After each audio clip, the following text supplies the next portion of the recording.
Olá, seja bem-vindo ao Entralizando por Aí. Meu nome é Milena Faneco e este episódio está sendo gravado diretamente do CHRO Fórum em parceria com a BRH São Paulo. Estou aqui com o Léo Oliveira, que é executivo de RH com passagem em muitas e grandes empresas, mas isso eu vou deixar para ele contar. Mas antes, Léo, muito obrigada por estar aqui conosco. Seu currículo é tão potente que é melhor você falar dele pra gente. Milena, prazer. Primeiro, muito obrigado pelo convite, estar num evento tão legal, tão Legal. importante para a comunidade de RH. Pessoal, prazer, eu sou o Léo Oliveira, tive sim por algumas empresas como Latam Airlines, como Siemens, o El Hub, né, que era o antigo Gympass. Minha última posição foi na Netflix, como executivo de recursos humanos por 3 anos na América Latina.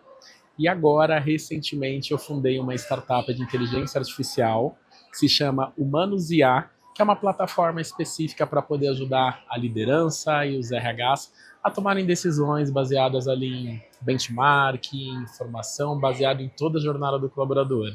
Então, super feliz de estar aqui, Mi, obrigado pelo convite. Muito bom, eu que agradeço. Mas a gente não vai falar só de IA com o Léo, porque a gente vai usar e abusar de todo o conhecimento que ele tem em torno do RH estratégico. Então, Léo, conta pra gente, passando por tantas empresas grandes, né, que você e admiradas também, né?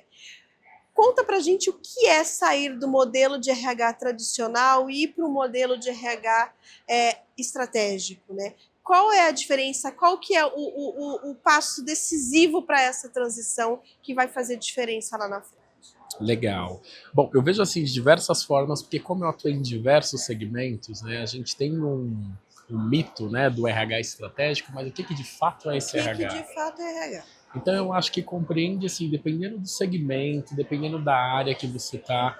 Eu digo que tem empresas hoje, né, que ainda atuam no modelo de administração de pessoal, né, aquele DPzão, que, gente, tá tudo certo de acordo com o segmento, com a sua necessidade. Mas, de repente, se você consegue já dar um up, de, por exemplo, ter dados, né, data analytics ali para poder analisar, se antecipar as decisões e não trabalhar depois que as coisas acontecem, eu acho que isso já é um ponto de análise de estratégia. Uma outra coisa também é a forma, né, que a própria área de recursos humanos se comporta. Se posiciona. Então, assim, de novo, respeito os segmentos, a cultura de cada empresa, mas a gente tem muita coisa que a gente consegue fazer de forma muito transacional, operacional para RH. E tem coisas que a gente consegue, por exemplo, estar em fóruns como esse que a gente está, para poder conhecer outros profissionais, entender do mercado, que outras coisas que estão acontecendo. E aí você volta para o seu time de RH, com o seu negócio, e fala o que de tudo isso que eu estou vendo faz sentido para a minha área. Então eu estou trazendo aqui, né, um pouco do desafio que é, independente do business que você esteja, dá sim para a gente automatizar algumas coisas, dá para a gente colocar umas outras coisas mais operacionais que demandam tempo, mas se você está numa posição, né, seja de head de RH, coordenador, gerente, como diretor, é como que dentro daquele sistema você consegue trazer novidades, se antecipar, participando em eventos. Hoje a gente tem muitos programas de mentoria que antigamente a gente não tinha de forma... Não tinha mesmo. É novo até, né? Agora, Léo, uma questão que a gente sempre ouve, né? Tanto nos podcasts quanto fora dos podcasts, que é a ausência do RH no board, na tomada de decisões, né? De mostrar o valor do RH da área, né? E daí vem aquela coisa, poxa, mas eu não consigo subir, eu não consigo mostrar, eu não consigo influenciar, né? Por que você acha que isso acontece? E como que você acha que esse RH ele pode trabalhar um posicionamento diferenciado para se posicionar? Será que só se manter atualizado resolve, né? O que mais, né? De forma prática. Perfeito. De forma prática, assim, muito direta para mim gente, quando vocês entram numa posição, né, de um outro segmento, ou você já está um tempo na companhia e ela está naquele momento de transformação, para mim é muito importante a gente tirar foto. Que assim, a pesquisa mesmo, foto, fazer um diagnóstico de como está a sua área hoje. Porque eu acho que tem uma demanda assim, de diversos segmentos que a gente sair fazendo as coisas, faz rápido, você entrega e já vai para um outro projeto. Então, assim, se você tem foto de como você encontrou aquela área, as pequenas coisas, para mim é importante o diagnóstico, né? Porque aí você consegue entender, fazer um link com o que é o objetivo organizacional da empresa. Então, não adianta também, né? Eu tô aqui trabalhando num tema específico que eu acho, como RH, que é importante, mas quando a gente vai para olhar como é que se conecta com Não é nada daquilo. não é nada daquilo. Não é aquilo que vai resolver. Não adianta. Então, para mim, se conecta com o objetivo estratégico da empresa, ouve muito a liderança, ouve muitos colaboradores, e aí você faz o seu plano. Muito bom isso que você trouxe, porque é o RH sola de sapato, é o que sai para conhecer o negócio, que vai lá na operação, que entende como funciona a operação que ele está, conhece toda a cadeia da organização. Se você não entende do negócio, como que você desdobra a estratégia? Como que você participa da tomada de decisões, né? Com que embasamento, né? Parece que falta base, né? Falta base. Para mim tem uma coisa que eu gosto de falar, que é a temperatura do negócio. Isso. Você precisa estar, e não precisa ser você, se você não consegue, se você não gosta, mas você precisa ter um time, que esse time ele transite e que você consiga se abastecer, e nas reuniões que você está com a liderança, com os diretores, você possa utilizar parte dessa informação qualitativa que veio. Hoje a gente tem muitas pesquisas de engajamento, pesquisas de clima, que traz um outro olhar, ainda mais com uma atuação de um HRBP conectado com o negócio, como você falou, né? Seja na fábrica, seja numa área de tecnologia. Hoje a gente tem várias áreas super importantes na empresa. Então é como que a gente faz a leitura de tudo isso em diversos níveis e, de novo, sempre conectado com a estratégia e com os objetivos do negócio. Muito bom, perfeito. Eu acho que isso faz parte do RH estratégico, de ser um RH estratégico, que é parceiro essencial mesmo do negócio, né? Agora, indo para a IA, né? Como que você tem visto o movimento dos RHs em relação à IA? A gente está vendo muitas plataformas de recrutamento e seleção, mas para além disso, né? O que mais o RH pode se beneficiar da IA? A gente tem muita plataforma entrando no mercado e todo dia no mercado de tecnologia tem alguma coisa nova falando de inteligência artificial. Então eu sugiro até um pouco de cautela, né, assim, de conhecer que tipo de ferramenta, será que ela faz sentido para o seu negócio, será que vale a pena você testar para você, antes de você chegar a implementar. Porque, de novo, a gente acho que vem de uma área onde a maioria, né, dos RHs, a gente tem muita empresa tradicional, tem muita empresa que também que é, né, a matriz é nos Estados Unidos, então talvez já tenha uma tecnologia, né, para cá, e a gente tem uma tendência a poder implementar. E a minha recomendação aqui é conhecer exatamente se a plataforma e o momento que você está da organização, ele faz sentido para você implementar a inteligência artificial. Exatamente. Muito bom você falar isso também, porque muitas vezes a gente sai na ansiedade de querer implementar coisas, porque está todo mundo implementando, mas que depois lá na frente você vai ver que não faz sentido para o seu negócio. E daí você dá um tiro no pé, porque daí aquilo que você poderia ter guardado energia para vender lá na frente na sua empresa, você já gastou ela aqui, ó. Né? E daí, para você convencer a liderança, o esforço é maior, né? O esforço é maior. Isso é uma questão. E a outra coisa importante que você trouxe é o momento. Às vezes não é o momento, às vezes o que você precisa agora é fazer o arroz e o feijão muito bem feito e depois pensar em tendência, no que as pessoas estão fazendo.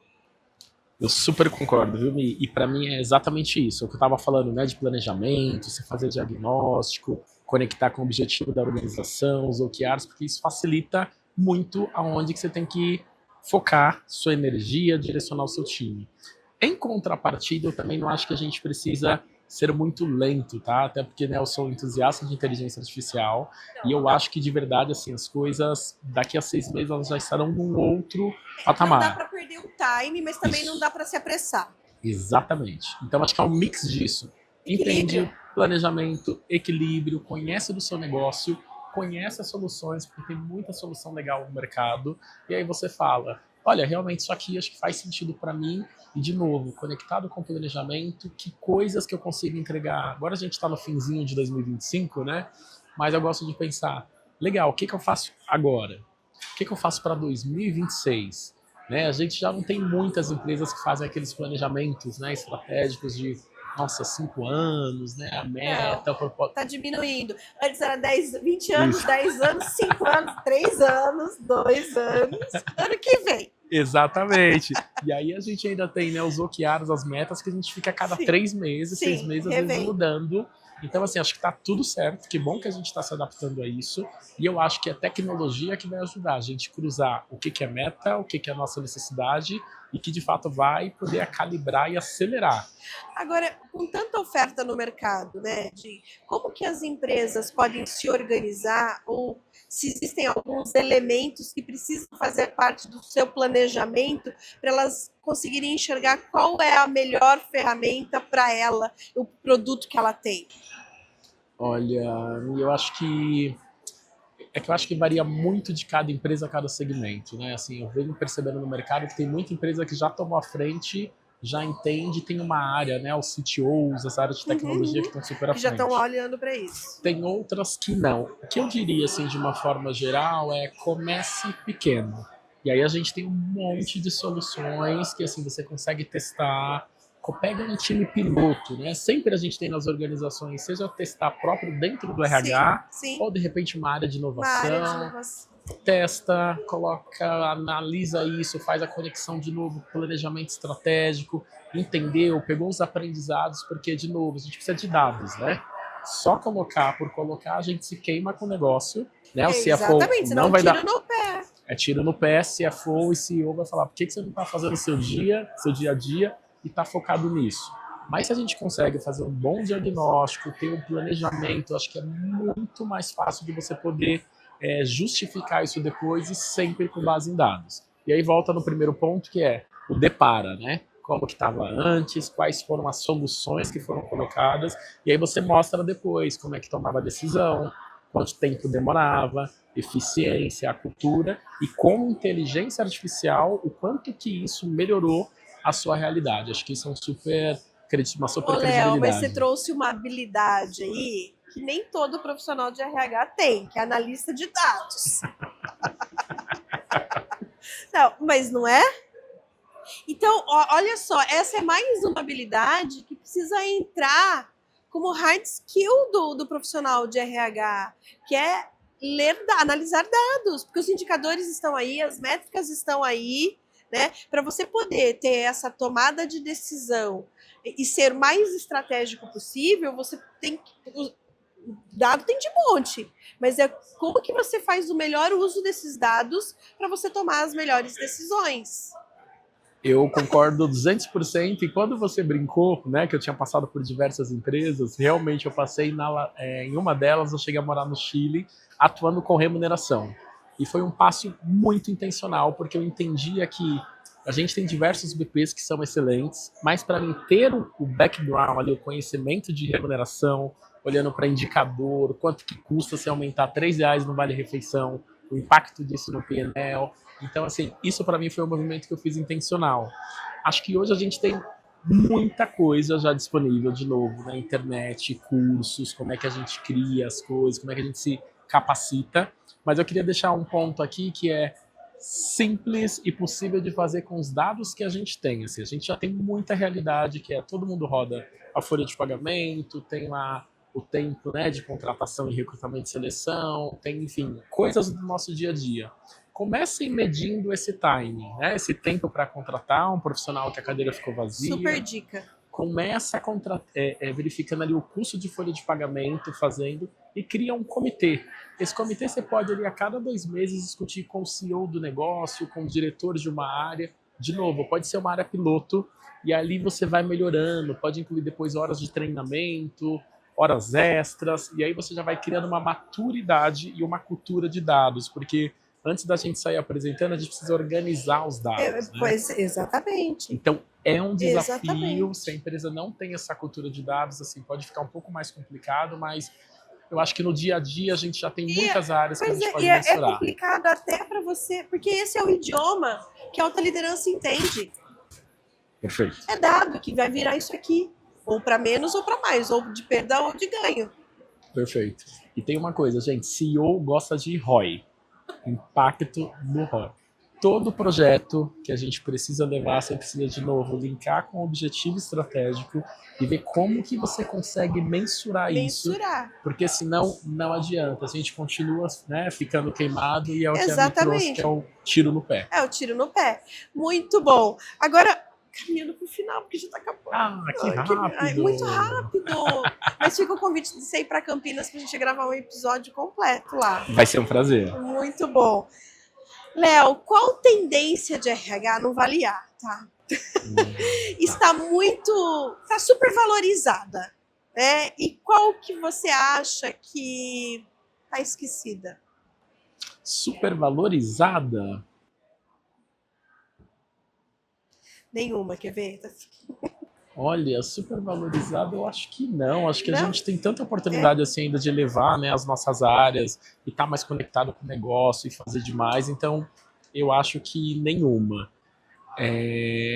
E acho que outra que a gente deveria ter um olhar mais específico, assim, para minha área eu chamaria de pluralidade, né? Que assim, a gente fala de diversidade, equidade e inclusão, trazendo esse conceito, mas eu acho que o nosso olhar não tem que ser, né? Assim, claro que os grupos, né, assim, são super importantes, subrepresentados, mas para mim a gente considerar a pluralidade de pensamentos, de estratégia, inovação, Sim. e que a gente entendesse que quanto mais diverso a gente tem o nosso time, isso diferencia o nosso produto lá na ponta. Muito mais rico a gente tem. Então, se a gente tem isso e consegue, de novo, não trazer exatamente a diversidade, porque eu preciso fazer, porque tá todo mundo fazendo. Não, porque tem que ser genuíno. Para começo de conversa tem que ser genuíno, tem que ser de verdade. Exatamente. Aí eu te garanto que com isso, com essa diversidade, você tendo esses temas, tendo esses times, você consegue diferenciar o seu produto.